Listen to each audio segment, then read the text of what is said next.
2 நாளைக்கு முன்னாடி கிருஷ்ணகிரியில ரோட்டு ஓரத்துல அரையும் குறையுமா எரிஞ்ச நிலைமையில ஒரு மாதிரி கைகாலெல்லாம் விரைச்ச மேனிக்கு ஒரு ஆண் சடலம் ரோட்டு ஓரமா கிடந்திருக்கு.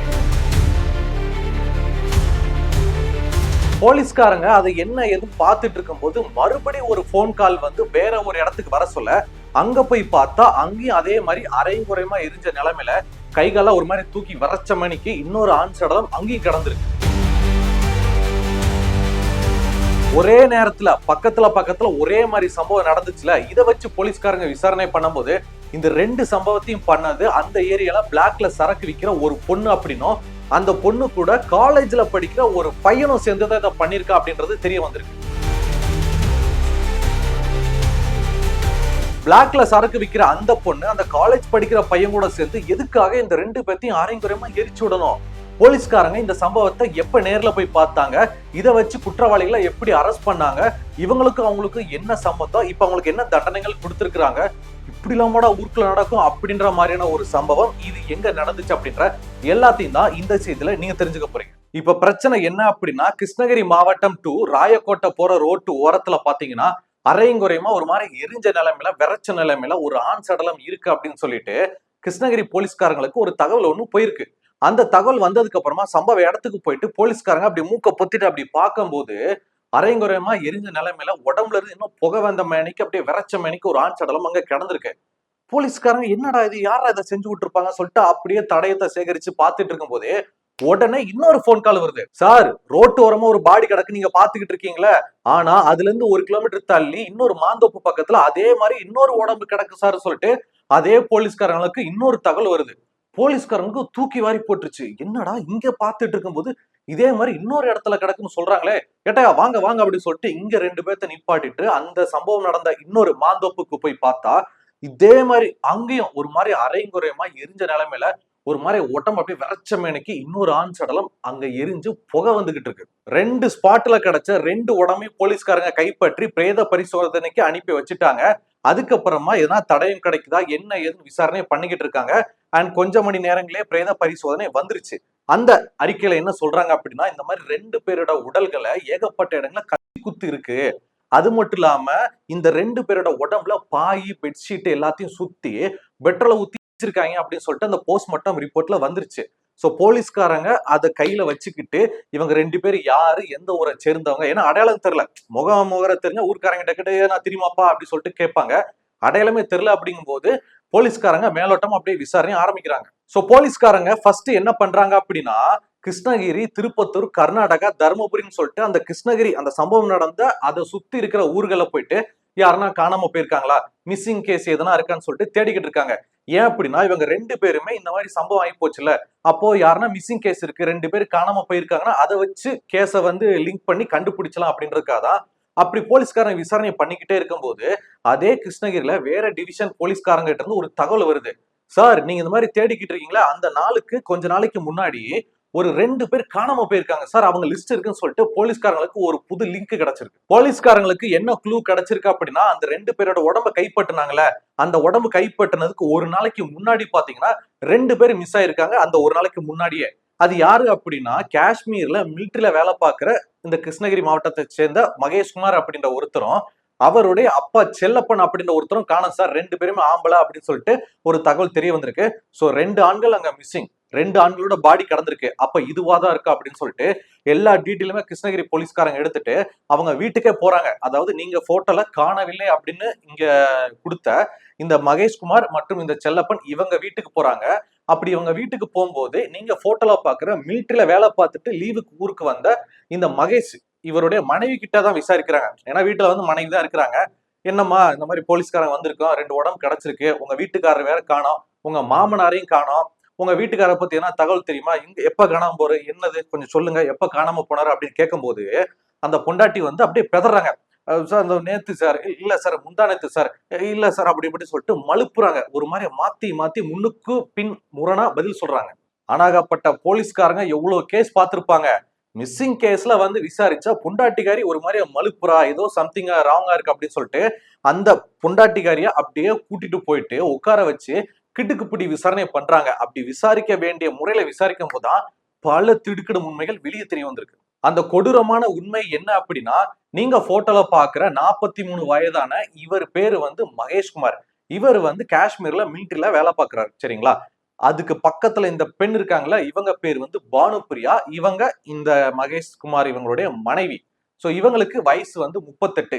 இந்த தம்பதியினருக்கு 10 வயசுல ஒரு பையனும் 8 வயசுல இன்னொரு பையனும் இருக்கிறாங்க. அடுத்ததா நீங்க கீழே போட்டோல பாக்குறீங்களா, இந்த ஒரு ஐயா, மீசக்கார ஐயா. இவர் பேரு வந்து செல்லப்பன். இவர் யாருன்னா இந்த மகேஷ்குமார் இருக்காரு பாத்தீங்களா, காஷ்மீர்ல மிலிட்டரியில வேலை பார்க்கிறவர். இவருடைய அப்பா தான் இவரு. இவரும் ஒரு எக்ஸ் மிலிட்டரி மேனு. இவர் வந்து இந்த பொண்ணோட மாமனார். சோ உங்களுக்கு புரிஞ்சிருக்கும். மகன், அப்பா, மருமகள். சோ இவங்க தான். சரிங்களா? இப்படி இருக்கிற நிலைமையில இந்த மகேஷ்குமார் வந்து மிலிட்டரி அப்படிங்கும்போது அடிக்கடி மிலிட்டரிக்கு போயிருவாரு. இந்த பொண்ணு இருக்கா பாத்தீங்களா, பானுப்பிரியா. இந்த பானுப்பிரியா வந்து அவங்க மாமனார் வீட்டுல தான் மாமியார் மாமனாரோட அப்படி இருப்பாங்க. இந்த பானுப்பிரியா என்ன பிசினஸ் பண்றா அப்படின்னா, கிருஷ்ணகிரில இருந்து பக்கத்து ஊர்ல போயிட்டு கள்ளச்சந்தையில பிளாக்ல சரக்கு விக்கிறா. சரக்கு பிளாக்ல ஓட்டுவாங்களா, குவார்டர் கேட்டீங்கன்னா அந்த மாதிரி பிளாக்ல சரக்கு விக்கிற பொண்ணு தான் இந்த பொண்ணு. இந்த பொண்ணுக்கு ஹெல்ப் பண்றது யாருன்னா இந்த மாமனாரே ஒய்ஃப், மாமியாரு. சோ மாமனார், மாமியார், இந்த மருமகள், இவங்க 3 பேருமே சேர்ந்து பிளாக்ல சரக்கு ஓட்டுறாங்க. குடும்பம் விளங்குமா? இதுக்கப்புறம் தான் பிரச்சனையே ஆரம்பிச்சிருக்கு. சோ நீங்க போட்டோல பாக்குற இந்த பானுப்பிரியா இருக்காங்க பாத்தீங்களா, இவங்க வந்து பிளாக்ல சரக்கு ஓட்டும் போது நீங்க போட்டோல பாக்குற இந்த பூவரசன் அப்படின்ற 20 வயசு காலேஜ் பையன் அடிக்கடி சரக்கு வாங்க வருவான். இந்த பானுப்பிரியா கிட்ட வந்து, அக்கா ஒரு குவார்டர் கொடுங்க, அக்கா ஒரு ஆஃப் கொடுங்க அப்படி சொல்லிட்டு சரக்கு வாங்க வாங்க வாங்க இவங்க 2 பேருக்குள்ள ஒரு நட்பா இருக்கு. என்ன தம்பி அடிக்கடி வர்ற, குவார்டர் கேட்கற, இந்தா அப்படி சொல்லிட்டு பிளாக்ல எடுத்து கொடுக்கும் போது இவனையும் இந்த பானுப்பிரியாக்கு பிடிச்சிருக்கு. ஏன்னா இவனை பார்க்க கொஞ்சம் லைட்டா ஹீரோஷமா இருக்கான்றதாலையும், இவன் நல்லா பைக் வச்சிருக்கான், நல்லா பேசுறான், சிக்குன்னு அப்படியே சிறுத்துக்குட்டி மாதிரி இருக்கான் அப்படின்றதால இந்த பானுப்பிரியாக்கும் இவனை ரொம்ப பிடிச்சு போச்சு. சோ இவங்க 2 பேருமே ஃப்ரெண்ட்ஸா இருக்காங்க. ஃப்ரெண்ட்ஸ் அப்படின்றது காலப்போக்குல கள்ளக்காதலா மாறி இருக்கு. சோ புருஷங்காரனுக்கும் மாமனாருக்கும் மாமியாருக்கு வீட்டுல உள்ளவங்க யாருக்குமே தெரியாம பிளாக்ல சரக்கு ஓட்டுறதுக்கு அப்படி வரும்போது இந்த பூவரசன் கூட இந்த பொண்ணு அடிக்கடி தனிமையில் சந்திப்பாங்க. அப்கோர்ஸ் ஒண்ணு மண்ணா அடிக்கடி வெளில போயிட்டு இருப்பாங்க. அந்த எல்லா சம்பவம் போய்கிட்டு இருந்துச்சு.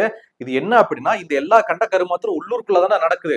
அதை பார்த்த உள்ளூர் மக்கள் ஒரு சில பேரு அந்த காஷ்மீர்ல இருக்கான் பாத்தீங்களா, அந்த பானுப்பிரியோட புருஷங்காரன் மகேஷ்குமார், அவனுக்கு போனை போட்டான். ஏ மாப்பிள்ள, நீ காஷ்மீர்ல இருக்கியா? அவன் முட்டாட்டி இந்த மாதிரி பிளாக்ல சரக்கு வைக்கும் போது பூவரசன் இதோ இன்னாரு பையன் பழகிட்டு இருக்காமியா, அடிக்கடி தோட்டத்து பக்கம் ஒதுங்குறாங்க, கொஞ்சம் என்னன்னு பாத்துக்க, கண்டிச்சவையே முண்டாட்டி சரியில்லை அப்படி சொல்லிட்டு காஷ்மீர்ல இருக்கணும் போனை போட்டு சொல்லிட்டாங்க ஆதாரத்தோட.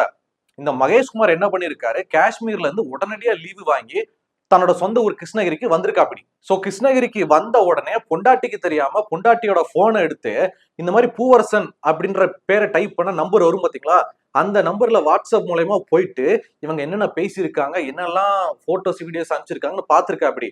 அது மட்டும் இல்லாம தான் பொண்டாட்டி மாதிரி மெசேஜ் பண்ணி, ஹாய் பூவரசன் நல்லா இருக்கியாடா, மிஸ்யூடான்னு சொல்லிட்டு மெசேஜ் பண்ணும்போது அந்த பூவரசன் இது எதுவுமே தெரியாம அங்க இருந்து ரிப்ளை பண்ணிருக்கான். அப்போ இந்த மகேஷ்குமார் வந்து கன்ஃபார்ம் பண்ணிட்டாரு, ஓகே நம்ம மனைவி அந்த பூவரசன் கூட ஒரு மாதிரியா ஒண்ணுமனா இருந்துகிட்டு இருக்கா அப்படின்னு சொல்லிட்டு.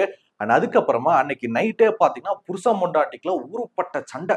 சோ புருஷன் பொண்டாட்டிக்குள்ள இந்த மாதிரி சண்டை போய்கிட்டு இருக்கும் போதே அந்த பூவரசனுக்கு ஒரு தகவல் போயிடுச்சு.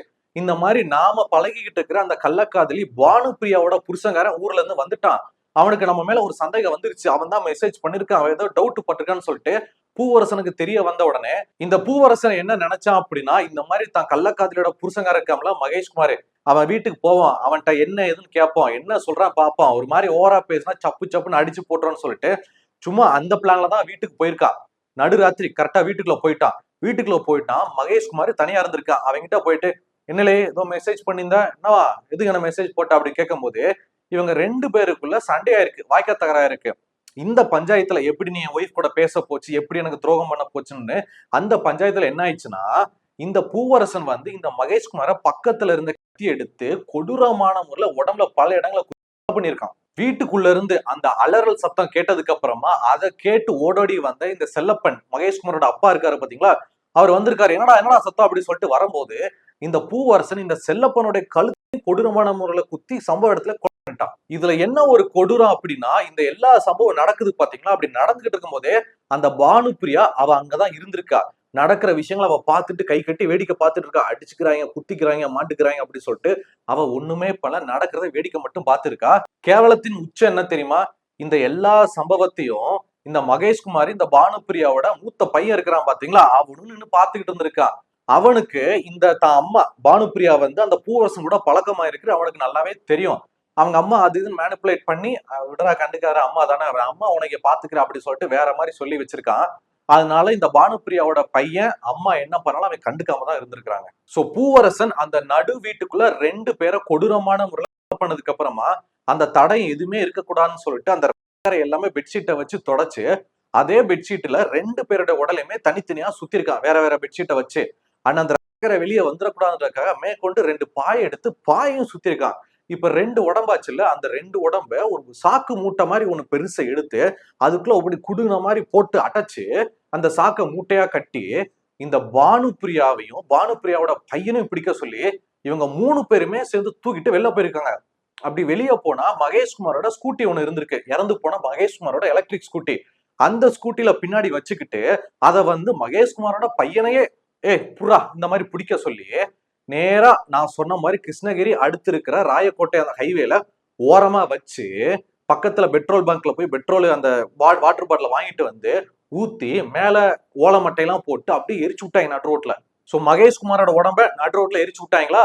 அதுக்கப்புறமா மறுபடியும் அதே ஸ்கூட்டி எடுத்து வீட்டுக்கு போயிட்டு மகேஷ்குமாரோட அப்பா செல்லப்பன் இருக்காருல அந்த மீசக்கர் ஐயா, அவருடைய உடம்பு இதே மாதிரி பேரனை வச்சே பிடிக்க சொல்லிட்டு போயிட்டு அதை தாண்டி ஒரு மாந்தோப்புக்குள்ள போயிட்டு அங்க இதே மாதிரி ஓலக்கித்தல மேல போட்டு பெட்ரோலை ஊத்தி எரிச்சு விட்டாங்க. இந்த 2 கொடூரமான விஷயத்த பண்ணிட்டு பூவரசன் அப்படியே பானுப்பிரியாவோட வீட்டுக்கு போயிட்டா.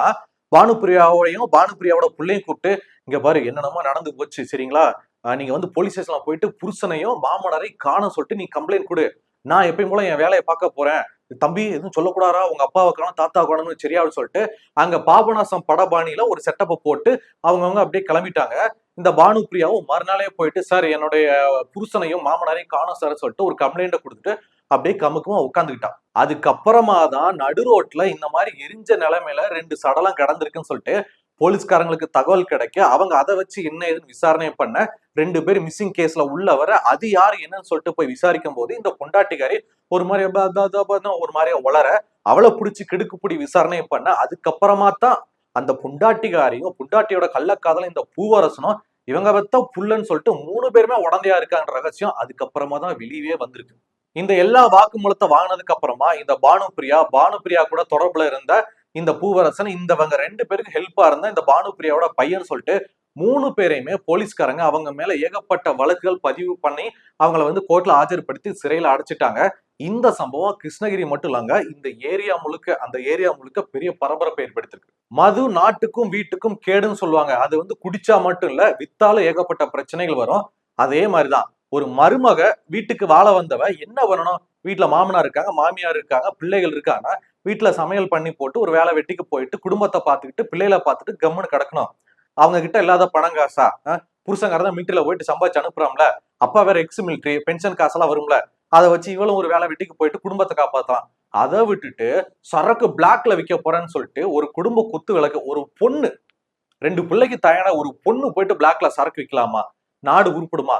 அதை இவ பண்ண போய் தான் குடிக்க அடிமையான இந்த பூவரசன் அக்கா ஒரு கோட்டர் கொடுக்க அக்கா ஒரு கட்டிங் கொடுக்கான்னு சொல்லிட்டு வாங்கும் போது அப்படி நேருக்கு நேரு பார்த்து அதுக்கப்புறம் தான் பழக்கமா இந்த எல்லா பஞ்சாயத்தும் வருது. இதுக்கு அவ வீட்டுல சும்மா இருந்தா இந்த மாதிரிலாம் பஞ்சாயத்து வந்திருக்குமா? சோ கிருஷ்ணகிரியில நடந்த இந்த கொடுமையான இந்த கிரைம் சம்பவத்துல யாரு மேல அதிக தப்பு இருக்கு, இந்த மாதிரி சம்பவங்கள் நாட்டுக்குள்ள ஏகப்பட்டது நடக்குது, அதுக்கு என்ன முழு முதற் காரணம் அப்படின்னு நீங்க நினைக்கிறீங்க அப்படின்ற உங்களுடைய கருத்துக்களை பாலாவகன் கூட சேர்ந்து கீழே கமெண்ட்ல தெரியப்படுத்துங்க.